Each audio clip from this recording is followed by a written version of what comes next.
In the early 2000s, as the global war on terror intensified, Australia's intelligence agencies, particularly ASIS, found themselves on the front lines of the fight against extremism. One of the most covert and high-stakes operations they conducted during this period was known as Operation Sonar. The mission was aimed at tracking and intercepting terrorist cells operating across Southeast Asia, particularly those with connections to Al-Qaeda and other extremist organizations that posed a direct threat to Australian interests. Operation Sonar was launched in response to increasing intelligence that suggested terrorist groups were moving through the region, recruiting, training, and preparing for attacks against Western targets. As a result, ASIS agents were tasked with infiltrating and surveilling these cells, collecting critical intelligence on their movements, plans, and any potential threats to Australia or its allies. ASIS's role in Operation Sonar was particularly significant because of the agency's expertise in human intelligence, or HUMINT.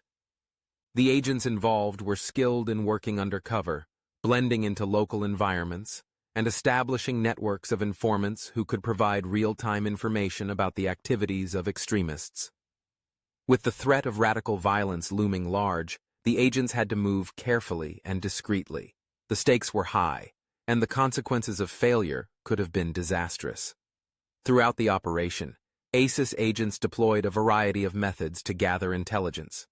From traditional field surveillance to intercepting communications and leveraging local networks, the agency worked tirelessly to track the activities of suspected terrorists. One of the most critical components of the operation was the identification of key terrorist operatives and their safe houses, which were often located in remote and hostile environments. The agents also faced the challenge of navigating the complex political landscape of Southeast Asia. Many of the countries involved had varying levels of cooperation with Western intelligence agencies, and ASIS had to maintain a delicate balance between working with local authorities and operating in secrecy. In some cases, the agency had to rely on its own resources to carry out the operation, without the support of host governments, which made the mission even more perilous. The success of Operation Sonar came from ASIS's ability to gather vital intelligence that led to the dismantling of several extremist cells before they could carry out attacks. Through carefully coordinated efforts, the agency was able to provide Australian authorities with actionable intelligence that directly prevented attacks against both Australian nationals and foreign assets in the region. While the full details of Operation Sonar remain classified, its success is clear. The operation marked a turning point in Australia's fight against international terrorism, showcasing ASIS's ability to adapt and thrive in high-pressure environments. The intelligence gathered during Operation Sonar played a significant role in thwarting terrorist plots, and it highlighted the critical role that ASIS plays in safeguarding Australia's interests on the global stage.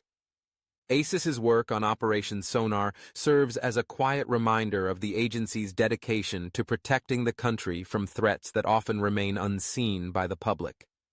Behind the scenes, agents were operating in some of the world's most dangerous environments, using every tool at their disposal to ensure that Australians remained safe from harm.